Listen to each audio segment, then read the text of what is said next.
Hey Spokane, this is Jessica with your construction update. The intersection of 37th Avenue and Custer Street is closed until Wednesday for a 200-foot water main extension project. Work continues on the Market Street Grind and Overlay project. Next week, Market Street will have night closures between Haven Place and Green Street from 7 p.m. to 7 a.m. Government Way is getting some pedestrian improvements.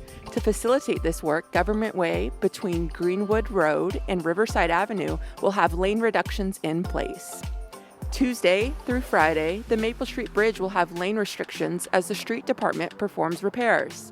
This work will be during non-commute hours. Thank you for working with us this construction season, slowing down, following detours, and supporting businesses impacted by construction. For more information on construction, visit our website and click on the construction icon.